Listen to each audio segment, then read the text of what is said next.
Hey guys, welcome back to Jurassic Collectibles. So today we're taking a look at this guy. It's the Amargasaurus from the Carnegie Museum of Natural History line. Safari Ltd very kindly sent over a whole batch of dinosaurs recently for us to review. Check out the link down below to the unboxing video if you want to see what's coming up on the channel. But today we're taking a look at this guy. So without further ado, let's get him out of his packaging. Always fun this part, breaking out the new dinosaurs. Fantastic. So here is the Amargasaurus out of the packaging, and wow, what a fantastic looking figure.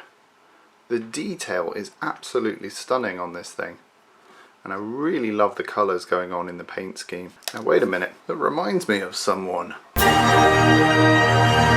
That's right, the force is strong with this one. The Amargasaurus was quite small for a sauropod, only measuring 10 meters long, 33 feet, still quite big in terms of animals today. It has these really nice spines going along the back and neck that really set it apart from other sauropods, and in this case make it a really attractive figure. Okay, so let's take a closer look at this guy. Starting off with the head sculpt, just an absolutely beautifully sculpted head there.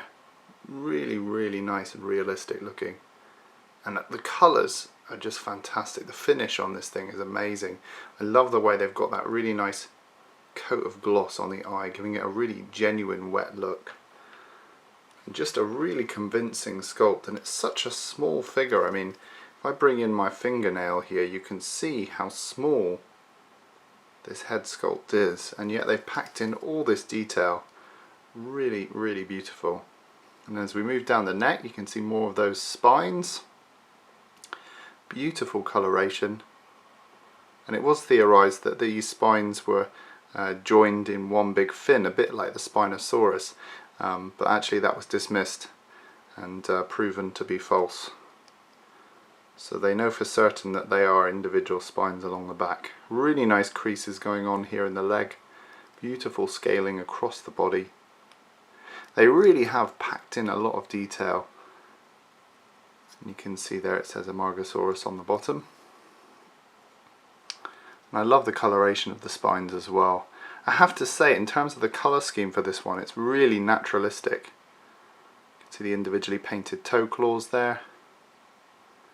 Nice creases behind the back of the leg. You can make out the faint hint of musculature underneath the skin there. More prominent in the tail, and a really nice natural flick at the end of the tail. I love this little curl at the end, and just a beautiful coloration all the way along. On the opposite side, really nice stripes going along here. Just lovely sculpt work all the way across. I love these scales. Very sort of irregular patterns going on, very naturalistic. Really nice. And then we move across the torso, you can feel that skin stretching to join up with the rib cage there. Really beautiful stuff. Really fond of this little figure. And then lots of lovely creases and scales joining back up with that head sculpt. Alright, so how big is this guy?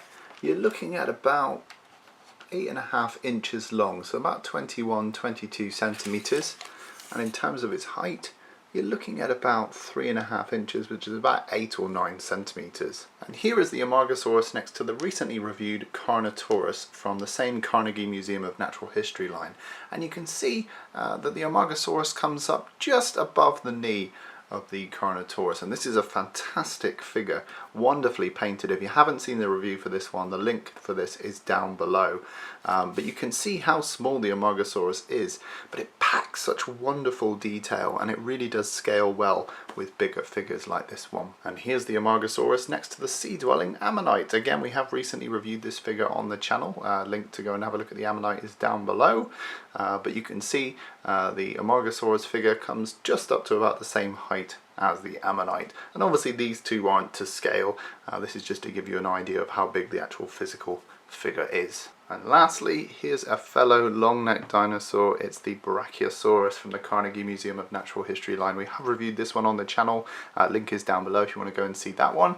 You can see that the Amargasaurus comes just up to about the shoulder of the Brachiosaurus, but still holds up in terms of detail. This one is absolutely packed with detail, and actually it's got more of a matte finish. You can see here that versus the Brachiosaurus with more of a glossy finish, this one has much more of a matte feeling, and that really works in its favour when you've got areas of high gloss like around the eye. It really kind of adds a variation in the finish of this dinosaur.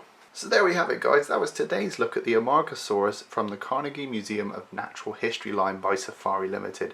I think this is a great detailed little figure, definitely worth picking up. Even versus some of the bigger, more expensive figures, this one is really nice to have on your shelf. He displays really well. I love the area of high gloss on the head, and it's just a beautiful figure. Really nice conversation piece.